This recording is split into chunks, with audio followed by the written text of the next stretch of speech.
October 4th, 1842. The Singapore Turf Club was founded.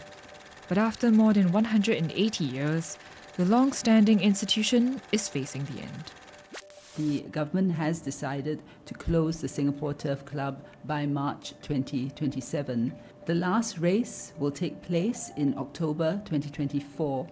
It was announced that 350 Turf Club employees will receive retrenchment packages and support to find new jobs. But this package does not include stable staff who are employed by horse trainers. At this stage, what will happen to them is unclear. Kalau Turf Club tutup, apa next step I akan buat? Apa kerja yang I boleh kerja? I cuma tahu dalam bidang kuda ini saja. I tak tahu nak fikir apa plan next, apa kerja I nak buat, apa kerja I nak cari, I tak tahu. I hati pun rasa resah, gelisah. Macam tak tahu fikir macam mana I punya family, bagaimana I punya family semua, macam mana I nak komitmen. Macam tiap-tiap bulan you nak kena bayar macam rumah, kereta, ada anak, sekolah, semua.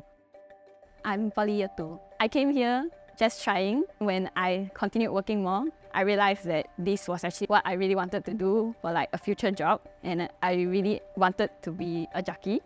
You spend so long trying to find what you want to do. When you finally found it, somebody breaks it again. For trainer Richard Lim, options are limited and will require some level of sacrifice.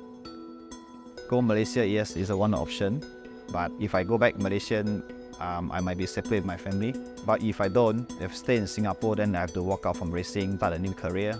All my horses is like my son to me. If I walk out racing, I'm going to miss them. They're not stay with me. So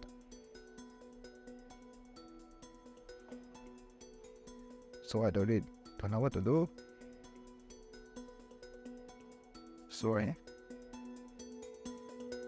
A big part of me worry about the horses. Where are they going to go? Are they going to walk down the journey till finish and then export them, or are they going to go to other racing jurisdiction? I really don't have an answer for all this at the moment.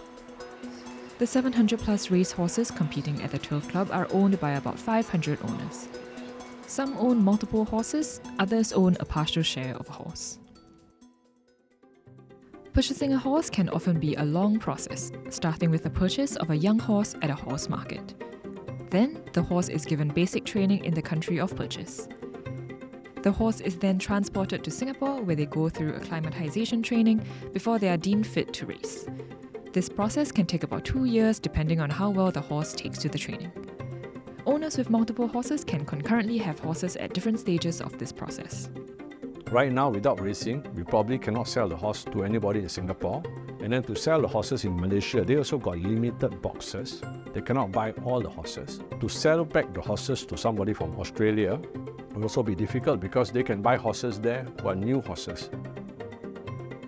For average cost per horse, just an estimate, right now would be at about 85,000 Sing dollars each. There are owners that have paid 300,000, 400,000 for the horse. Right now in Malaysia, for horses from Singapore, we can probably sell them for maybe 10,000 to 25,000 Singapore dollars. But if there's a huge outflow, it might go back down to maybe about 5,000, 8,000 dollars per horse. I can say 100% of the owners would be in the red. 9 days after the closure announcement, trainers and owners called a meeting. The ultimate goal, a solution that will sustain horse racing towards October 2024. My family has been in horse racing for over 30 years because of my late father. If horse racing in Singapore is extended, I will continue for the next 2 to 3 years if it is, right down to the end. I think the right thing to do for me would be to keep my horses there for as long as possible so there's enough jobs left for those who have committed to stay. Everyone here is like family. I really enjoy working here a lot. It's not just because I love the horse, but I love the environment here.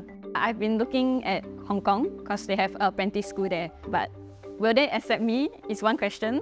The environment there is different also, and I still have my family here. Would I really be okay with living here is another question. I think the best outcome would be a proper compensation package for trainers, for stakeholders, stable staff, for horse owners. And if there can be an extension of between 12 to 18 months, I think that will allow the industry to absorb and take this piece of news a bit better. While some owners hope for an extension, some trainers are more pessimistic about the upcoming months. Who is going to look after the horses after 2024 October? Will the staff, will all these people that work in the racing industry carry on to look after horses? Who is going to pay them? I, for a certainty, might not be there anymore.